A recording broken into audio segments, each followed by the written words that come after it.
Hi everyone, welcome back to my YouTube channel. I hope कि आप सब बहुत अच्छे होंगे। फ्रेंड्स, अगर आपने चैनल को सब्सक्राइब नहीं किया है तो इसे सब्सक्राइब करके वीडियोस को लाइक कर दीजिए और कमेंट में ज़रूर बताइए कि आपको स्टोरी कैसे लग रही है। पिछले पार्ट में हमने देखा था कि विंग बर्थ देने वाला था। वो वांगजी से बार बार कह रहा था कि वो उसके साथ ही रुक जाए, लेकिन हीलर ने उसे बाहर जाने को कह दिया। इसलिए वांगजी विंग को छोड़कर बाहर आ गया था। इस बात से विंग बहुत ज़्यादा गुस्सा हो गया था। बाहर शिजन वांगजी से कहता है, वांगजी चिंता मत करो, सब ठीक हो जाएगा।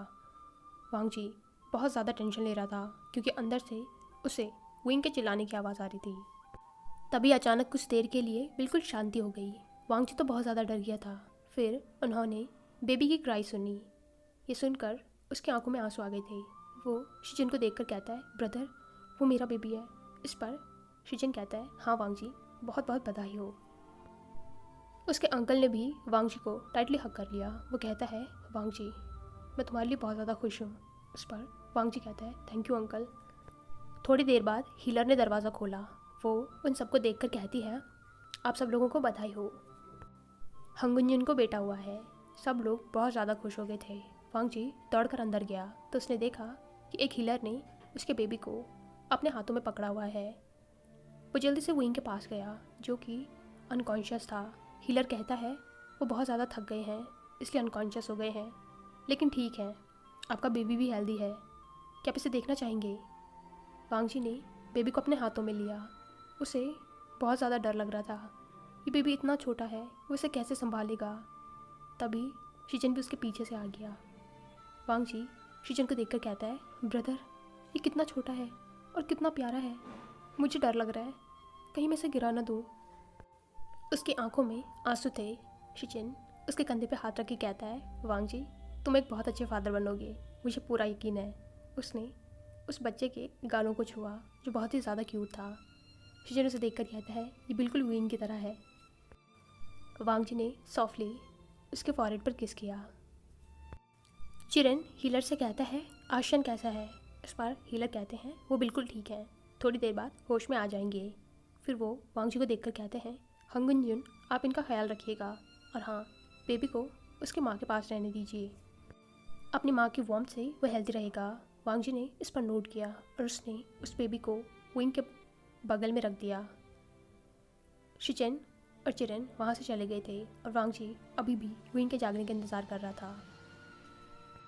साथ में वो उस बच्चे को भी देख रहा था। ये बच्चा बहुत ही अलग है, बिल्कुल भी रो नहीं रहा है, बल्कि वांगजी के साथ तो वो बहुत ही ज़्यादा कंफर्टेबल है और अपनी छोटी छोटी आंखों से वो उसे देखे जा रहा है। वांगजी को उसकी क्यूटनेस बिल्कुल भी रेजिस्ट नहीं हो रही थी। इवनिंग हो गई थी, तब जाकर विंग को होश आया। वांगजी विंग का पूरा ख्याल रख रहा था। जब विंग ने पहली बार अपने बेबी को देखा तो वो भी बहुत ज़्यादा इमोशनल हो गया था। वो उसे उठाकर कहता है, लानजान ये हमारा बेबी है। इस पर वांगजी ने नोट किया। वो कहता है, ये बिल्कुल तुम्हारी तरह है ना? इस पर विंग कहता है, नहीं ये तो तुम्हारी तरह दिख रहा है, देखो। वांगजी ने इस बात पर स्माइल किया। तभी बेबी ने रोना स्टार्ट किया। विंग कहता है, ये तो रो रहा है, मैं क्या करूं? उस पर वांगजी कहता है, उसे भूख लग गई होगी, तुम्हें उसे दूध पिलाना चाहिए। विंग उसे देखकर कहता है, लानजान ये मैं कैसे करूँगा, मुझे तो नहीं आता। वांगजी कहता है, तुम्हें कुछ नहीं करना है, बस बेबी को अपने निपल से लगाओ, वो खुद ही पी लेगा। विंग को तो बहुत ज़्यादा डर लग रहा था। जितना वांगजी डर रहा था उतना ही विंग भी डर रहा था। ये बेबी इतना छोटा है, कहीं वो इसे गिरा ना दे। वो कहता है, लानजान इसे पकड़ के रखो ना, मुझे डर लग रहा है, अगर मैंने इसे गिरा दिया तो। इस पर वांगजी कहता है, तुम नहीं गिराओगे, सच में। वो विंग के पास ही बैठ गया और उसने बेबी को दूध पिलाने में विंग की मदद की।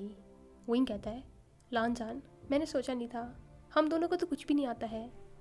तभी बेबी ने खुद ही मिल्क पीना स्टार्ट कर दिया।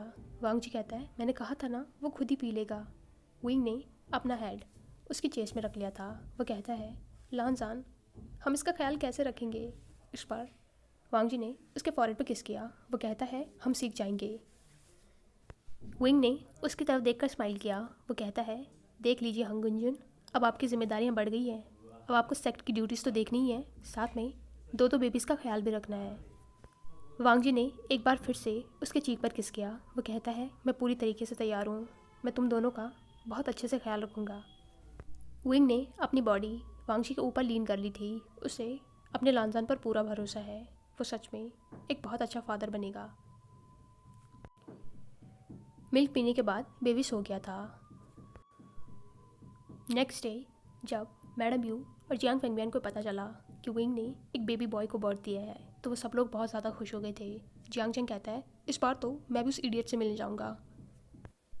वो सब लोग क्लाउड रेसेस पहुँच गए थे। विंग से मिलने के बाद वो सब लोग खुश थे और साथ में उसके बेबी को देखकर भी।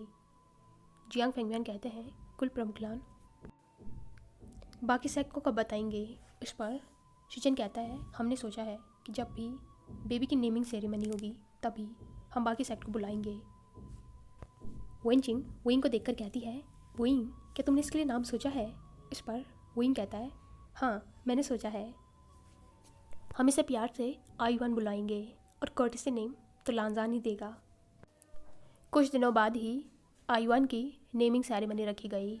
ओकेजन बहुत ही ग्रैंड था।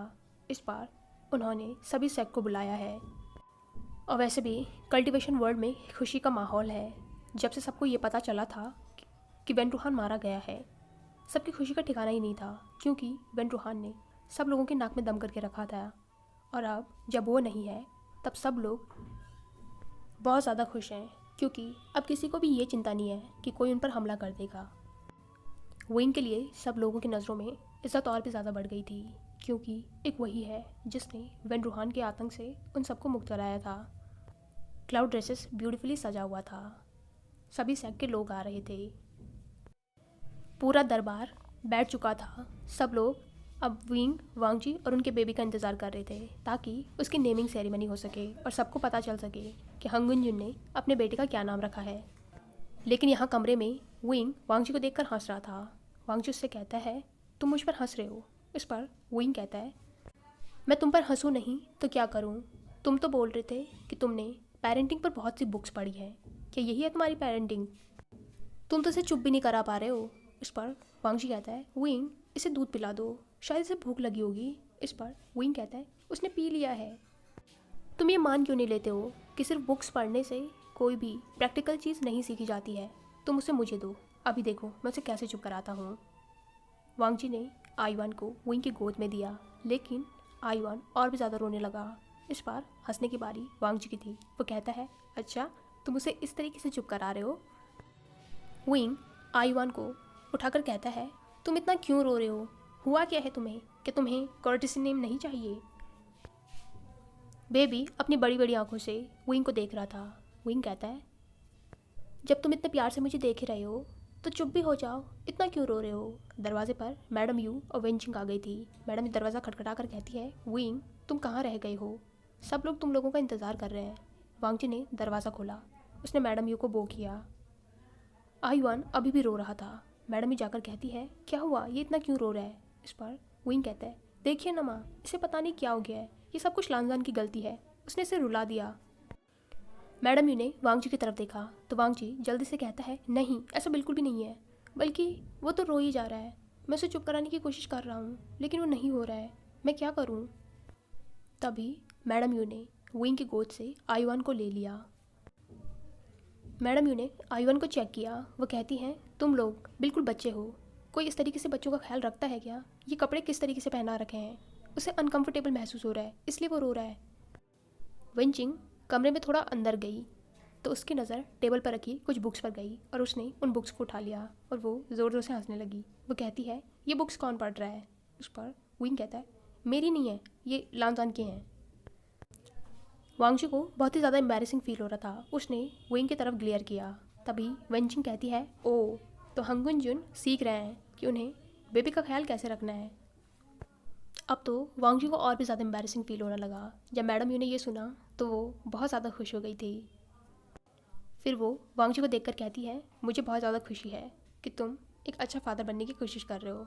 फिर वो विंग को देखकर कहती है तुम्हें भी इससे कुछ सीखना चाहिए। तभी विंग कहता है उसने क्या ही अच्छा कर दिया, बर्थ के बाद से ही वो इन बुक्स को पढ़ रहा है लेकिन अभी तक वो कुछ भी नहीं सीख पाया है। वांगजी उससे कहता है मैं कोशिश कर रहा हूँ ना। इस पर विंग ने उसकी तरफ मुंह बनाया। मैडम यू वांगजी को देखकर कहती है बुक्स पढ़ना तो ठीक है लेकिन बुक्स में जो चीज़ें लिखी हैं उन्हें अच्छे से इम्प्लीमेंट करना सीखना पड़ेगा। वांग जी नोट करके कहता है, ज़रूर महारानी, मैं अपनी पूरी कोशिश करूँगा। इस बात से मैडम भी खुश हो गई थी। फिर वो कहती है, चलो ठीक है, सब लोग दरबार में तुम दोनों का इंतज़ार कर रहे हैं, लोगों को कितना वेट कराओगे। फिर विंग और वांग जी मैडम यू और वेंजिंग के साथ दरबार में आए। आईवान उनके पास ही था। अभी वो बिल्कुल शांत हो गया था। सब लोग विंग के बेबी को देखने के लिए एक्साइटेड थे। नेमिंग सेरेमनी स्टार्ट हुई। थोड़ी देर कुछ रिचुअल्स हुए और उसके बाद वांग जी ने अनाउंस किया कि उसके बेटे का कर्टेसी नेम लैन शिजुई होगा। सब लोगों को ये नाम बहुत पसंद आया। उन्होंने बेबी आईवान को अपनी ब्लेसिंग्स और गिफ्ट्स दिए जो उन्होंने लाए थे। उसके बाद सब लोग वापस अपने अपने सेक को चले गए। आईवान के आने से विंग और वांग जी की लाइफ कंप्लीट हो गई थी। वांग जी ने जैसा वादा किया था वैसा उसे निभाया भी। वो विंग और आईवान का पूरा पूरा ख्याल रखता था। हर कोशिश करता था कि वो उन दोनों को हर खुशी दे पाए। विंग को भी अब कंप्लीट फील हो रहा था। ऐसे ही एक दिन वो आईवान को गोद में लिए बैठा बैठा कुछ सोच रहा था। वांग जी उसके पास आकर कहता है, तुम क्या सोच रहे हो? तो विंग उसे देखकर कहता है, लानजान। वांग जी उसके बगल में ही बैठ गया था। विंग ने उसके कंधे पर सिर रखा। वो कहता है, एक्चुअली मैं अपनी लाइफ के बारे में सोच रहा हूँ। हम कहाँ से कहाँ आ गई ना। एक वो दिन था जब मैं तुम्हें सच में पसंद नहीं करता था, और एक आज ये दिन है जब मैं तुम्हारे बिना सच में नहीं रह सकता हूँ। वांग जी ने उसके लिप्स पर किस किया। वह कहता है, विंग सिर्फ मेरा है, मैं उससे बहुत ज़्यादा प्यार करता हूँ। विंग उसे प्यार से देखकर कहता है, सिर्फ तुम क्या, मैं भी तुम्हारे बिना एक पल भी नहीं रह सकता हूँ। तुमसे बहुत ज़्यादा प्यार करता हूँ। हंगुंजुन, थैंक यू सो मच मेरी लाइफ में आने के लिए और इसे इतना ब्यूटीफुल बनाने के लिए। वांग जी उसे देखकर कहता है, तुम्हें मुझे थैंक यू कहने की ज़रूरत नहीं है, बल्कि थैंक यू तो मुझे तुम्हें कहना चाहिए। मेरी बेरंग से ज़िंदगी को तुमने रंगीन बना दिया है।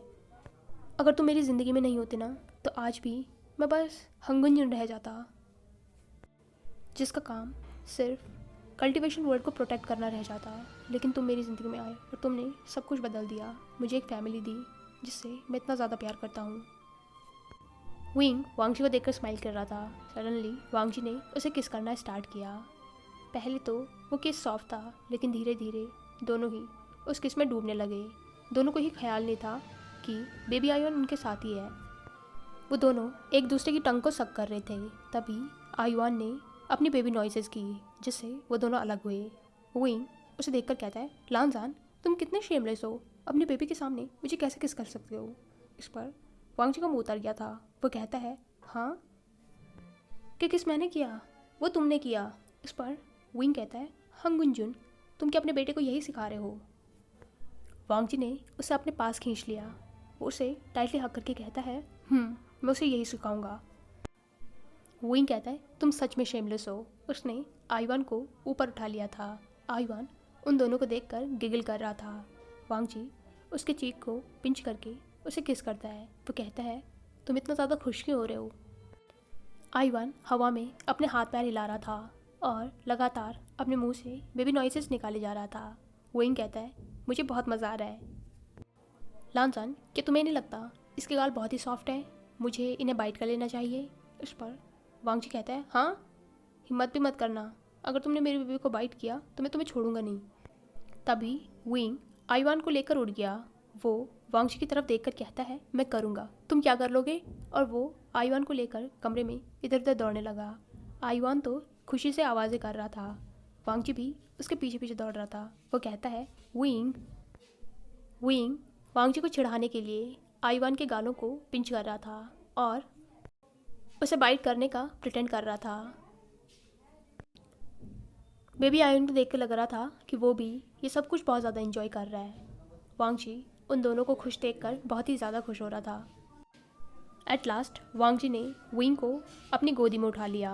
विंग उससे कहता है, लानजान, ऐसा मत करो, देखो अगर तुमने हम दोनों को गिरा दिया तो क्या होगा। इस पर वांग जी कहता है, मैं नहीं गिराऊंगा, मैं हंगुंजुन हूँ, कल्टीवेशन वर्ल्ड का सेनापति। तुम्हें क्या लगता है मैं सबको प्रोटेक्ट कर सकता हूँ तो अपनी फैमिली को नहीं कर सकता। वांग जी ने विंग को उठा रखा था और विंग की गोदी में आयुआन था। आयुआन तो अपने पेरेंट्स की हरकतें देखकर बार बार गिगल किए जा रहा था। विंग ने एक बार फिर से वांग जी के लिप्स पर किस किया। वो कहता है, मुझे अपने हंगुंजुन पर पूरा भरोसा है। वांग जी ने उन दोनों को टाइटली हग किया। Hi everyone. तो यार ये पार्ट इस फ़ैन फिक्शन का लास्ट पार्ट है। थैंक यू सो मच, आपने इस फ़ैन फिक्शन को बहुत ज़्यादा प्यार दिया। आई होप कि आपको ये लास्ट पार्ट भी पसंद आया हो। अगर आपको ये वीडियो पसंद आई हो तो इसे लाइक, कमेंट, शेयर और चैनल को पक्का से सब्सक्राइब कीजिए। मैं जल्दी ही आप लोगों के साथ एक नई स्टोरी शेयर करूँगी। तब तक के लिए आप लोग अपना ख्याल रखिए। Thank you.